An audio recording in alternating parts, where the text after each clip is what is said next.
오늘 우리에게 주시는 하나님 말씀은 누가복음 1장 46절에서 55절까지 말씀입니다. 저와 여러분들이 한 절씩 교독하겠습니다. 마리아가 이르되 내 영혼이 주를 찬양하며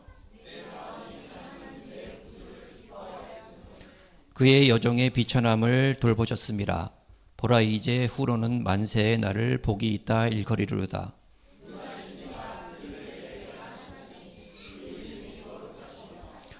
긍휼하심이 두려워하는 자에게 대대로 이르는도다.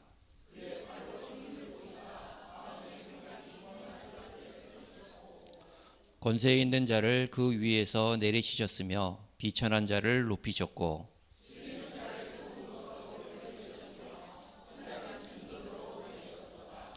그 종 이스라엘을 도우사 긍휼히 여기시고 기억하시되 우리 조상에게 말씀하신 것과 같이 아브라함과 그 자손에게 영원히 하시리로다 하니라. 아멘.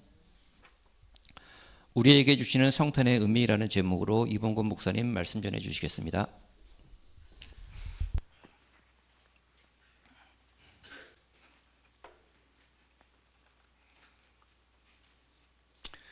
우리 다시 한번 우리 옆에 분하고 즐거운 성탄 되십시오. 메리 크리스마스 한번 되십시오. 예. 우리 아이들이랑 같이 예배를 드려서요. 조금 고민은 됩니다.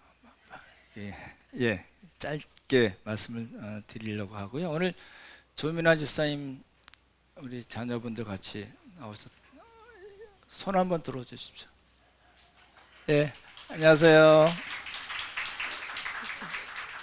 잘 나오셨습니다. 우리 지난주에 우리 조민아 집사님 입시 컨설팅 학원이죠. 예, 그래서 우리 작은 교회 식구들 같이 가서 예배 드리고 또 축하하고 함께 기도하는 시간 가졌었습니다.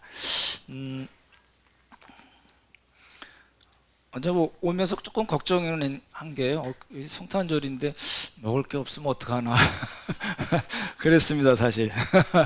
근데 이제 도장님 가정에서 아버님 장례 잘 마치시고 또 선물 준비해 주셨고요. 생각지 않게 우리 홀트에서 우리 신권사님 통해서 또 맛있는 거 보내주셨고요. 우리 저희 교회에서 성비는 둥지죠.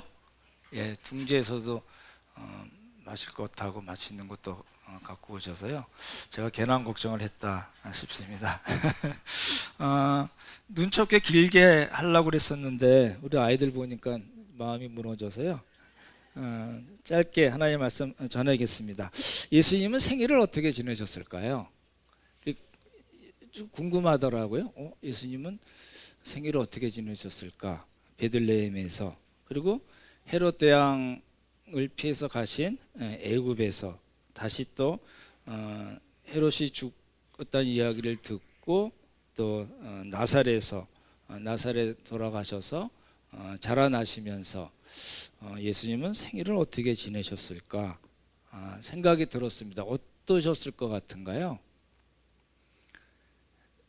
우리 저 어렸을 때 그 생일을 지냈던 기억은요 별거 없었습니다.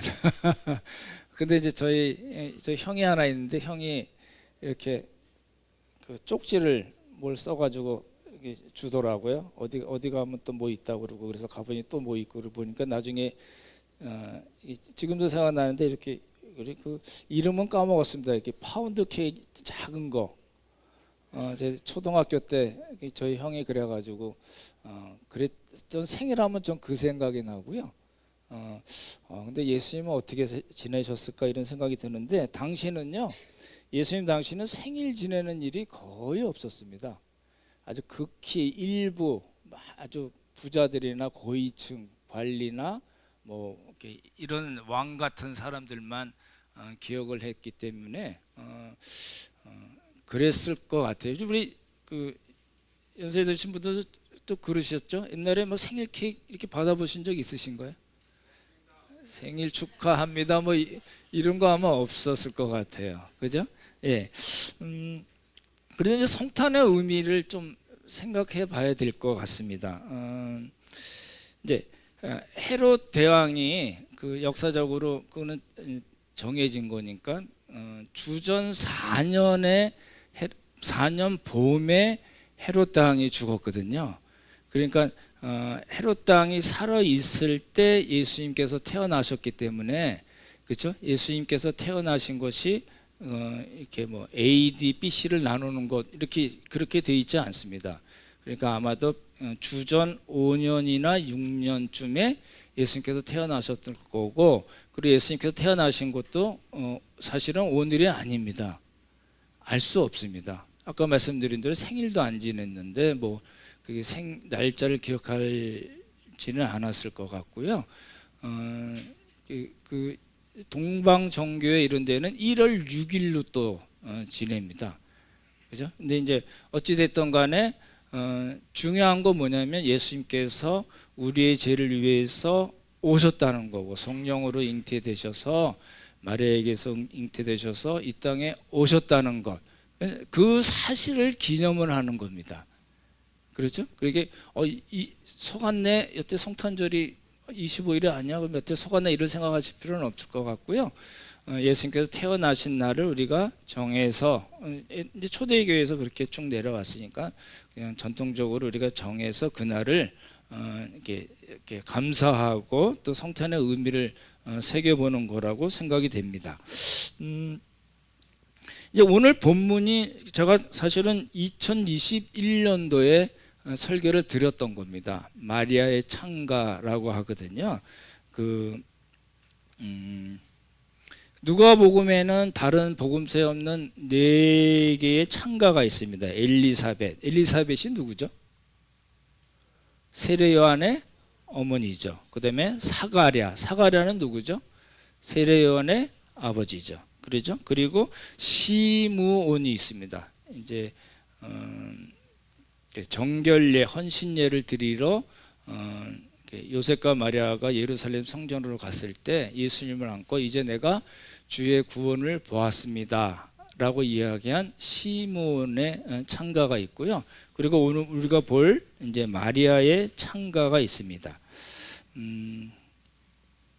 마리아 창가를 이렇게 다르게 부르는 말이 있습니다. 마니피카트라고 그럽니다. 라틴어로 하는데 마니피카트라는 거 나중에 찾아보시면 좋을 건데, 이제 찬양하다, 찬미하다라는 뜻이거든요. 그래서 오늘 볼 게 이제 마리아의 창가인데, 이제 본문을 먼저 잠깐 보시면 좋겠네요. 46절, 47절 한번 같이 읽을까요? 시작. 마리아가 이르되 내 영혼이 주를 찬양하며 내 마음이 하나님 내 구주를 기뻐하였음은, 여기서 이제 내 영혼과 내 마음이 다르게 표현이 되어 있고, 그리고 주와 하나님 내 구주가 다르게 표현되어 있어서 강조하는 용법입니다. 그렇죠? 그렇게 그런 문학적 기법을 써서 이제 마리아가 하나님을 찬양하는 장면이 있는데요. 이거는 이제 사가랴, 세례 요한의 아버지 사가랴에게 천사 누가 나타났죠? 가브리엘 천사가 나타나서 세례 요한이 태어날 것을 이야기하고, 그리고 한 6개월쯤 됐을 때 마리아에게 또 똑같이 천사 가브리엘이 마리아에게 나타나서 예수님의 탄생을 이야기하거든요. 그러니까 그 수태고주라고 그러는데요. 마리아가 그 이야기를 듣고 자기보다 먼저 한 6개월 정도 전에 나이가 많아서 임신한 자기 친척 엘리사벳을 찾아갑니다. 찾아갔을 때 엘리사벳이 이야기하는 걸 듣고 마리아가 부른 찬송이 이제 마리아의 창가라고 하거든요. 근데 제가 여기 잘 보시면요, 마리아가 이르되 내 영혼이 주를 찬양하며 내 마음이 하나님 내 구주를 기뻐합니다. 왜냐하면 이 들어갑니다. 그 48절에 왜냐하면이라는 말이 들어가는데, 왜 주를 찬양하고 하나님 내 구주를 마리아가 기뻐했다고 이야기하냐면 48절에 나오죠. 48절 같이 읽죠. 시작. 그의 여정의 비천함을 돌보셨습니다. 보라 이제 후로는 만세의 날을 복이 있다 일컬으리다. 왜냐하면 하나님께서 나의 비천함을 돌봐주셨기 때문입니다 라고 이야기하고, 그리고 이후로는 만세 내가 복이 있다라고 사람들이 말할 것이다 라고 얘기하는데, 좀 생각을 해보시면요, 마리아는 지금 요때 마리아는 몇 살 정도 됐을까요? 뭐 28, 9 이런 거 아닙니다. 예, 이게 티네이저에 해당이 됩니다. 그러니까 당시에 그렇게, 왜냐하면 성인식 하는 나이가 12살, 13살이거든요. 그러니까 결혼을 일찍 했죠. 우리 어느 권사님 중에 제일 먼저 10대 때 혹시 결혼하신 분은 없으시죠? 근데 이제 당시에는 대부분 10대 때 결혼했습니다. 제가 중고등부 시절에도 25, 6 이렇게 7, 8 되신 분들 결혼 안 했으면 아직도 안 했어 이렇게 막 수근수근 거렸었잖아요. 지금은 뭐 전혀 그렇지 않지만, 이게 근데 당시에는 그러니까 10대 후반 정도로 보면 되지 않을까. 조금 더 빠를 수도 있지만, 근데 이제 제가 궁금했던 게 그거예요. 마리아는 왜 잘 보시면요, 여기 뭐라고 표현이 되어 있냐면요, 48절에 보면 그의 여종의, 그러니까 자기가 얘기하는 거죠. 여종의 비천함을 돌보셨기 때문에 내 영혼이 주를 찬양하고 하나님 내 구주를 기뻐합니다 이렇게 얘기했는데, 뭐가 그렇게 10대 소녀가 그렇게 비천함을 느꼈을까요? 이게 조금 이렇게 생각을 해보고 가야 될 문제겠죠. 뭘 그렇게, 이게 단순한 경제적인 가난 아닙니까? 되게 가난했어요. 왜냐하면 그 양이나 뭐 이런 걸로 제사 드리지 않고 비둘기 2마리, 아주 가난한 사람이 제사 드리는 걸로 하나님께 제사를 드렸거든요. 그러니까 경제적인 그것 때문에 비천하다고 그랬을까? 그건 아닙니다. 그러면 어디가 몸에 질병이 있어서 그랬을까요? 그렇지 않았습니다. 마리아가 그 수태고지를 듣고 유대까지 가려면은 한참 가거든요. 3일길을 걸어가야 되는 그런 정도니까 껐떡 없었을 거고, 그럼 뭐 때문에 그랬을까요? 이제 이걸 저희가 조금 살펴봐야 될 문제거든요.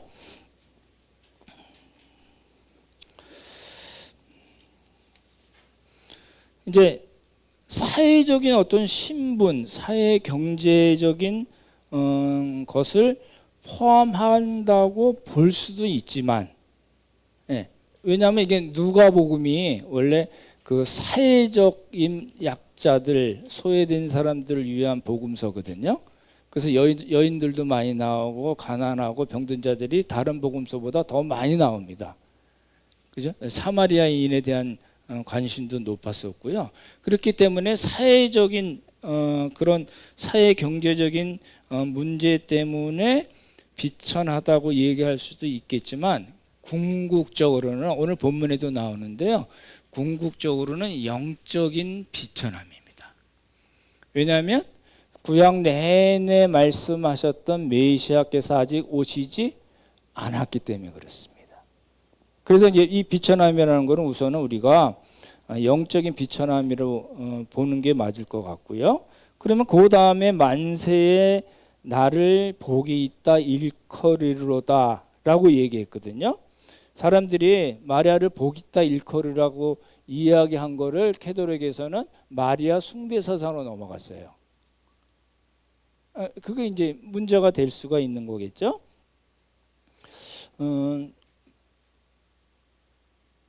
마리아를 만세에 복이 있다고 얘기한 거는 조금 간단히 설명드리면, 성령으로 예수님께서 잉태되셨고요. 31절에 나오고 32절에 보면 지극히 높으신 아들, 조상 다윗의 왕을 그에게 예수님께 줄 것이다 라고 얘기해서 다윗 언약을 성취하시는 분으로 묘사가 되어 있고요. 33절에 보면 야곱의 집을, 이스라엘을 왕으로 다스릴 분이 예수님이다라고 얘기하는데, 그 예수님이 성육식 하는 과정에서 하나님께서 누굴 사용하셨어요?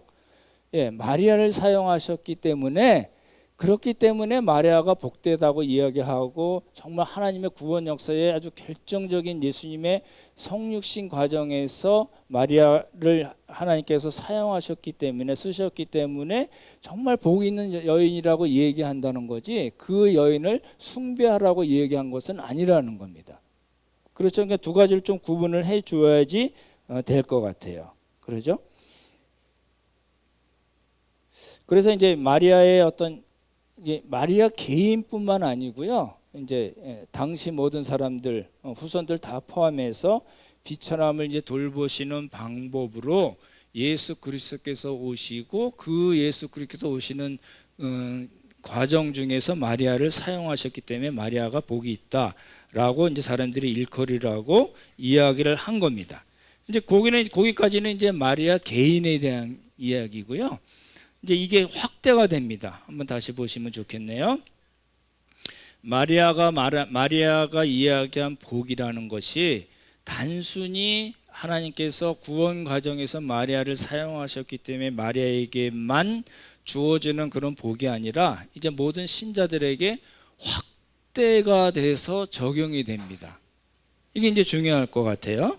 그러면 이제 그렇게 마리아를 사용하시고 예수 그리스도를 보내셔서 구원 역사를 이루시는 하나님은 어떤 분이신가를 마리아가 이제 설명을 할 수밖에 없습니다. 49절 보십시오. 49절 보시면 하나님을 어떻게 표현했죠? 예, 능하신 분이고요. 그다음에 또요. 예, 거룩하신 분으로 표현이 되어 있고요. 그다음에 50절 보시면 예, 긍휼하신 분. 절 보십시오. 예, 능하시고 거룩하시고 긍휼이 넘치시는 하나님으로 표현이 됐습니다. 누가요? 누가 찬송할 때? 마리아가 자기를 통해서 예수 그리스도를 이 땅에 보내셨. 당연히 이제 성령으로 잉태해서 인성을 입고 이 땅에 예수님을 보내시는 그 과정에서 마리아 자신을 하나님께서 사용하신 것을 마리아가 알고 그 하나님이 어떤 하나님이신가를 얘기할 때 능하신 하나님이고 거룩하신 분이시고 긍휼이 넘치시는 하나님이라고 이야기합니다. 그 하나님이 이제 어떻게 역사하시는가를 그 다음에 이제 설명을 합니다. 51절 보십시오. 51절, 52, 3절 보시면은 세 부류의 사람이 이제 두 부류의 사람이 나오는 중에 세 가지 표현이 나옵니다. 51절 보시면 마음의 생각이 어떠한 사람이라고요? 예, 교만한 자가 나오고요. 그다음에요. 예, 권세 있는 자. 그다음에 53절에 부자가 나오죠. 절 보십시오. 교만한 자, 권세 있는 자, 부자들을 하나님께서 예수 그리스도를 이 땅에 보내신 그 하나님께서 어떻게 하시냐면 교만한 자들을 흩으신다는 것은 심판하신다는 겁니다.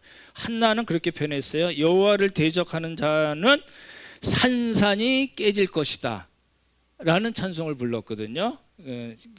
우리 이 사무엘의 엄마 한나는 그렇게 표현했는데 마리아는 교만한 자들을 하나님께서 흩으실 것이다, 심판하실 것이다 라고 표현을 했고요. 권세 있는 자들을 어떻게 하시겠다고요? 그 위에서 내리시신다고 표현했고요. 부자들을 어떻게 해요? 빈손으로 보내신다는 거예요. 이게 무슨 말일까요? 하나님을 의지하지 않는, 그렇죠? 그런 교만한 자들, 그다음에 권세 있고 돈 많다고 똥똥거리고 자랑하고 약자들을 억압하고 괴롭히고 그 사람들을 뜯어먹는 사람들입니다. 마리아가 이 이야기를 할 때 염두에 뒀던 사람이 누굴까요? 당시 상황에서 나사렛이라는 갈릴리의 나사렛이라는 아주 시골 동네에 한 3, 40 가구나 뭐 많아야 100명, 200명 살았을 그 시골 동네에서 자란 그 마리아가 당시 전체 이스라엘 상황을 생각하고 하나님은 그런 교만한 자들, 권세 있는 자들, 부자들을 전부 다 흩으시고 치시고 빈손으로 다 보내버리십니다라고 얘기할 때 누구를 상상했을까요? 누구를 염두에 뒀을까요? 당시 유대 종교 지도자들, 그죠? 그리고 예수님이 성전 그 사건을 아시잖아요. 뭘 해서라든지 가난한 사람들, 이스라엘 백성들을 뜯어먹고 자기의 배를 불리려는 사람들이잖아요. 그죠? 그런 사람들, 그리고 로마 제국입니다. 로마 제국 정치적으로 그리고 신앙적으로 억압했던 그 로마 제국 사람들을 생각할 수도 있고, 그리고 눈앞에 일반 이 아주 어렵게 정말 찢어지게 가난하게 사는 그 백성들을 착취해서 자기 배를 불렸던 부자들을 염두에 두고 이 이야기를 한 겁니다. 뭐라고요? 교만한 자들, 권세 있는 자들, 부자들을 하나님께서 심판하시고 치시고 다 빈손으로 보내버리실 것이다 라고 얘기한 겁니다. 그게 이제 마리아의 창가에 나온 이야기고요. 그런 부류의 사람이 있는가 하면 또 다른 부류의 사람을 마리아가 이야기합니다. 50절 보십시오. 50절은 뭐라고 나오죠? 그러한 교만한 자들, 권세 있는 자들, 부자들 말고 어떤 사람들을 이야기한다고요? 두려워하는 자들, 하나님을 경외한다는 뜻입니다. 하나님을 경외하는 자들이 있고요. 52절 보시면, 그렇죠, 누가 얘기했어요? 잘했어. 진우, 우리 박수 한번 해주십시오. 잘했어. 다시요. 제가 이게 50절에 두려워하는 자들, 그리고 교만한 자들, 그리고 또요. 죄송합니다. 두려워하는 자들, 그 다음에 52절에 제가 놀라가지고 비천한 자들, 그리고 53절에 줄이는 자들. 보십시오. 교만한 자들, 권세 있는 자들, 부자들 하나님께서 그렇게 처리하시고, 그리고 하나님을 경외하고 비천하고 줄이는 자들을 하나님께서 어떻게 하신다고요? 51절에 보면 비천한 자를 어떻게 하신다고요? 높이시죠. 그 다음에 줄인 자들을 어떻게 하신다고요? 배부르게 하시죠. 그리고 또 두려워하는 자들을 어떻게 하신다고요? 긍휼히 여기신다는 거죠. 그러니까 보십시오. 지금 그 10대 소녀, 시골 처녀 마리아가 천사 가브리엘이 자기를 통해서 예수님을 보내실 것을 듣고 나서 기쁨으로 하나님을 찬양하면서 두 부류의 사람을 이야기하는 겁니다. 교만한 자, 권세 있는 자, 부자들, 그리고 하나님을 두려워하는 자, 비천한 자들, 줄이는 자들. 이건 다 뭐예요? 하나님을 경외하는 자들, 비천한 자들이라는 것은 겸손한 자들이고, 줄이는 자들이라는 것은 하나님의 은혜를 사모하는 자들을 이야기합니다. 그런 자들에게 하나님께서 어떻게 하신다고요? 긍휼히 여기시고요, 높이시고요, 그리고 어떻게 하신다고요? 배부르게 하신다라는 겁니다. 그게 이제 우리가 본 마리아의 창가의 핵심 내용입니다. 좀 정리를 해보면 좋을 것 같아요. 마리아는 수태고지를 듣고 나서 자기보다 먼저 한 6개월 전에 세례 요한을 임신하게 된 엘리사벳을 찾아가서 엘리사벳의 이야기를 듣고 나서 하나님을 찬양할 때 두 부류의 사람들을 이야기합니다. 하나님께서 예수 그리스도를 보내셔서 두 부류의 사람들, 한 부류는 하나님을 믿지 않고 사회적인 약자들을 착취하는 사람들, 한 사람들은 겸손히 하나님의 은혜만을 구하는 사람들을 이야기합니다. 그것을 하나님께서 그런 일을 행하실 것이라고 말씀하셨는데 누구를 통해서요? 예수 그리스도를 통해서 그 역사를 일으키실 것이다 라고 찬양하고 예언하는 그런 노래를 불렀습니다. 그럼 이제 우리 입장에서는 잘 생각해 보시면요. 여러분들은 이 줄인 자신가요? 예? 여러분들은 비천한 자인가요? 여러분은 하나님을 두려워하시는 자들인가요? 예, 이게 우리가 그 은혜를 받아서 그렇게 된 사람들입니다. 믿으시죠? 예, 여러분은 부자신가요? 권세 있는 자인가요? 여기서 말씀 나왔듯이 교만한 자인가요? 이게 이제 저 사람은 참 교만해 이런 성품적인 의미를 얘기한 것도 아닙니다. 저 사람은 돈이 많아 이런 물질적인 걸로 얘기하는 거 아닙니다. 중심이 뭐예요? 기준이 뭐예요? 하나님입니다. 하나님을 믿고 섬기느냐 아니면 자기를 믿고 섬기느냐에 관한 겁니다.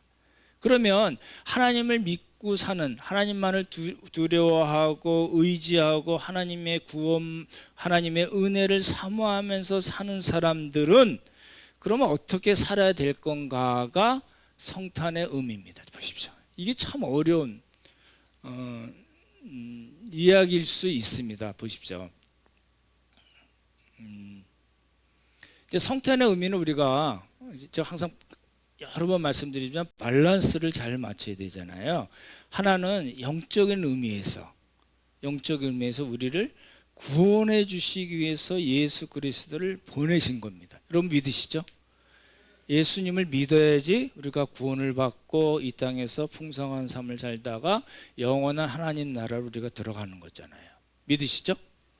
예. 그러면 그러한 사람들이 지금 아까 말씀드렸지 누가복음은 무슨 성격이 강하다고요? 복음의 사회적 성격이 강하다는 겁니다. 그죠? 그래서 그 마리아의 창가도 이렇게 두 부류의 사람이 나오는데 잘못하면 이거 권세 있는 자들 하나님께서 치시고 부자들 빈손으로 보내시고 뭐 이런 식의 교만한 자들을 어떻게 하시고 이런 방식으로 우리가 생각하는 뉴스에 매일 나오는 그런 일들의 요 이야기를 딱 1대1로 이렇게 대입을 시키면 해석을 잘못하는 겁니다. 영적인 의미가 빠져 있잖아요. 그렇죠? 그거는 어느 뉴스에도 안 나옵니다. 그러니까 거기에 여러분이 알고 계신 그런 성경 지식을 거기다가 1대1로 붙여가지고 저런 권세 있는 돈 많은 저런 XX 이렇게 해석하시면 안 됩니다. 마리아의 창가뿐만 아니라 사복음서나 성경 전체에 나와 있는 이야기들은 세상 정치에 포인트를 맞춰서 쓴 것이 아닙니다. 우리가 꼭 놓치지 말아야 될 부분이고, 그래서 영적인 의미에서의 그런 우리가 잘 알고 있는 하나님께서 우리를 예수 그리스도를 보내셔서 성령으로 잉태하게 하셔서 이 땅에 성육신 하셔서 구원 사역을 완성하시고 성령님께서 우리들에게 적용하셔서 우리가 하나님의 자녀가 되고 그리고 은혜로운 삶을 살다가 우리가 사모하는 영원한 하나님 나라로 가는 그것이 있고, 그러면 그런 사람들이 오늘 누가복음에서도 그렇고 말씀드렸지만 복음은 항상 사회적인 성격을 갖고 있다는 거거든요.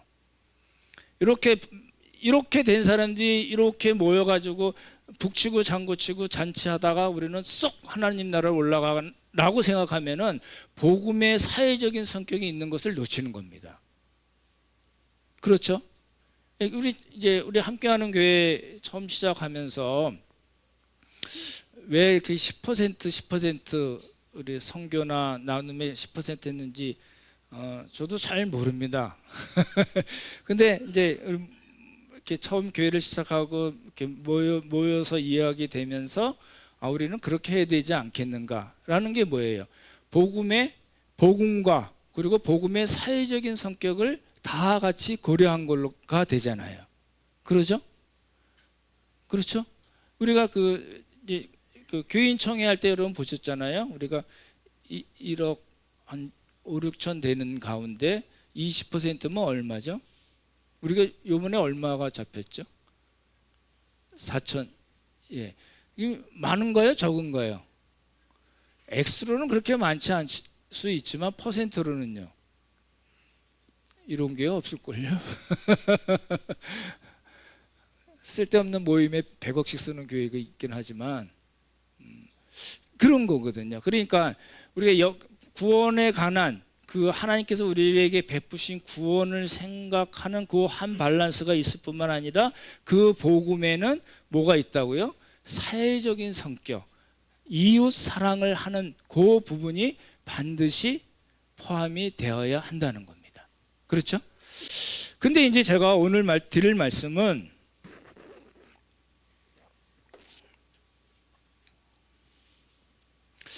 거기서 이제 거기까지 이제 다 되시죠?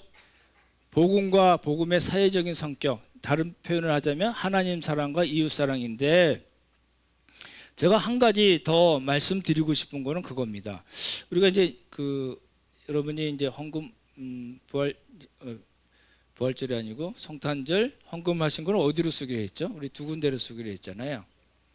하나는 무료 급식하고 그다음에 또 하나는 우리 서울역에서 노숙하시는 분들 돕는 거 그걸 하기로 했거든요. 근데 통계를 보니까요, 한국 교회가 참 잘하고 있다, 사회봉사를 잘하고 있다 하는 그 항목 중에 첫 번째가 무료 급식입니다. 제가 보니까 34% 정도 되네요. 무료 급식을 하는, 그 참 교회가 잘하고 있어라고 이야기하는 퍼센트로 따진 항목 중에 첫 번째 항목이 무료 급식을 돕는 거고요. 독거노인이나 빈곤층 돕거나 청소년들, 교회를 개방하고 장애인들, 이주 노동자들, 이런 순서로 좀 쭉 돼 있거든요. 어떤 거든지 간에 우리 교회가 그렇게 큰 교회는 아니지만 그렇게 정화하고 어떤 절기 헌금을 그런 방식으로 쓸 수 있는 거는 잘하는 거라고 저는 생각이 되고요. 한 가지 더 잘 보십시오. 이 말씀만 드리려고 그래요. 여러분이 헌금하시고 만약 헌금 안 하시면 뭐 10%가 확 줄겠죠? 그럴 거 아니에요. 근데 그러니까 많이 하라는 말씀은 아니고요. 그러니까 이게 여러분이 잘하고 계신 거예요. 헌금을 어떤 방식이든지 간에 정말 열심히 뼈 빠지게 일해서, 그죠? 저는 뼈 빠지게 일할 거예요, 안 할까요? 힘듭니다. 그냥 띵가띵가 뭐 놀고 먹는 거 아니거든요. 힘들죠. 어느 직업이나 다 힘들죠. 그렇지 않나요? 여러분 중에 나는 그냥 이렇게 왔다 갔다 한다는데 막 월급이 막 확 들어와 이런 분 한번 저도 같이 꼽사리 껴보게. 그런 분은 없을 거예요. 정도 차이는 당연히 있겠지만 여러분들이 열심히 일을 해서 헌금하시는 거는 교회를 위한 부분도 있고 또 복음을 전하는 부분도 있고 또 어려운 이웃들을 잘 교회가 도왔으면 좋겠다는 마음으로 여러분이 하시는 거잖아요. 그러시죠? 여러분이 한 헌금을 하나님이 싹 하나님 계좌로 딱 이체하시나요? 그런 일이 없잖아요. 이거는 다 우리 교회 공동체나 또 복음을 전하거나 또 선교나 또 나눔을 위해서 쓰이는 거잖아요. 그러니까 여러분이 지금까지 잘하고 계신 겁니다. 그렇죠? 자부심을 가지셔도 될 것 같은데요. 저는 그렇게 생각합니다. 잘하고 계세요. 정말이에요. 근데 제가 한 가지 더 바라는 거는 뭐냐면 보십시오. 그것만 하지 마시고요. 뭐 하나 했으면 좋겠다는 거예요. 뭐 할까요? 재정뿐만 아니라 뭐가 가야 된다고요? 손과 발이 가야 됩니다. 이게 이제 좀 방법적인 문제인 것 같아요. 여러분이 잘 하셨어요. 정말 잘하고 또 우리 나눔부에서 이철주 집사님과 또 우리 김현중 집사님 또 이렇게 같이 일하시는 분들이 정말 하셨습니다. 이렇게 근데 이제 조금 더 바라는 거는 이제 다 하기 어려우니까 작은 교회별로 움직이셔도 좋고 또 나눔부랑 같이 말씀을 나누셔도 좋고 어떤 방식이든지 따라해 보세요. 1년에 한 번 나갔으면 좋겠어요. 손과 발이 움직이다. 여러분 마음은 충분히 있으시잖아요. 그래서 헌금하신 거 아닌가요?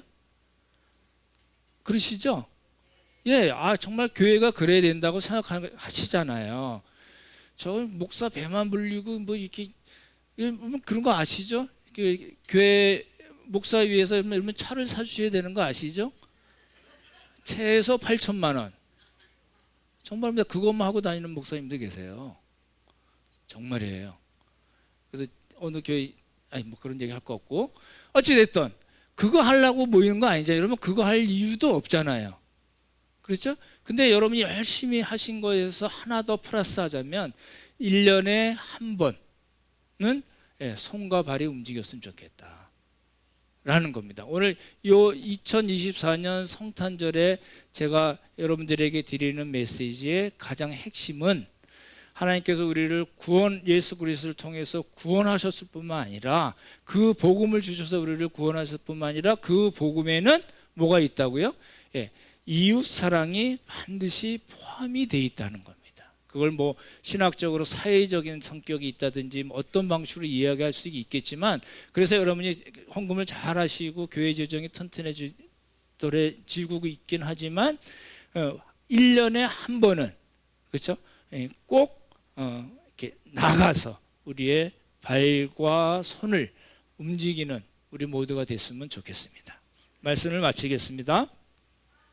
하나님은 참 좋으신 분이시고요, 우리를 사랑하시는 분입니다. 그 사랑하시는 방법의 최대치가 예수 그리스도를 우리에게 보내신 것입니다. 그 예수님의 보내신 성탄의 의미를 우리 잘 생각해서 하나님께 기쁨과 감사를 드리는 우리 모두가 되기를 예수님의 이름으로 축원합니다. 참 좋으신 성부 성자 성령 하나님, 우리를 사랑하심이 정말 너무나 크고 우리가 말로 다 할 수 없음을 고백합니다. 하나님께 찬송을 드리고 하나님께만 영광을 돌려드립니다. 이런 은혜와 복을 받은 우리가 우리 주위를 살펴볼 수 있게 도와주시고, 또 헌금을 통해서 또 우리의 손발을 통해서 정말 어렵고 힘든 가운데 있는 분들을 찾아갈 줄 아는 그런 믿음에 모두 가질 수 있도록 주께서 도우시고 함께하여 주시옵소서. 하나님 은혜 감사드리오며 귀하신 예수님 이름 받들어 기도드렸사옵나이다. 아멘.